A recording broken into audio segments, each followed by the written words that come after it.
ஒரு காலத்தில் பெங்களூரு நகரத்தின் அமைதியான ஒரு பகுதியில் 3 நண்பர்கள் வாழ்ந்து வந்தார்கள். மூவரும் ஐடி நிறுவனத்தில் வேலை செய்யும் பேச்சுலர்கள். நல்ல சம்பளம், நல்ல வாழ்க்கை இருந்தாலும் அவர்களுடைய உண்மையான ஆர்வம் பேய்களை ஆராய்வது. அந்த ஆர்வத்தை உலகத்துக்கு காட்ட வேண்டும் என்று நினைத்து அவர்கள் யூடியூபில் ஒரு கோஸ்ட் vlog தொடங்கினார்கள்.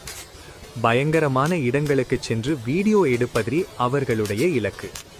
ஒரு நாள் இரவு கடிகாரம் 10 மணி அடித்தபோது மக்கள் யாரும் செல்லாத சாபமிட்ட இடம் என்று பெயர் பெற்ற ஒரு பழைய அரண்மனைக்கு செல்ல முடிவு செய்தார்கள். பல வருடங்களாக கைவிடப்பட்ட அந்த அரண்மனை இருளும் அமைதியும் நிறைந்ததாக இருந்தது. அந்த இடத்தை 30 வருடங்களாக ஒரு வாட்ச்மேன் காவல் காத்து வந்தார். 3 வருடங்களுக்கு முன்பு அந்த அரண்மனையில் ஒரு பயங்கரமான சம்பவம் நடந்தது. திருச்சி, காஞ்சிபுரம், கோயம்புத்தூர் ஆகிய இடங்களிலிருந்து வந்த 3 இளம் பெண்கள் ஒரே இரவில் அங்கே தற்கொலை செய்து கொண்டார்கள். மரணத்திற்கு முன் அவர்கள் அனுப்பிய கடைசி மெசேஜ் ஒன்றுதான். நான் தயார்.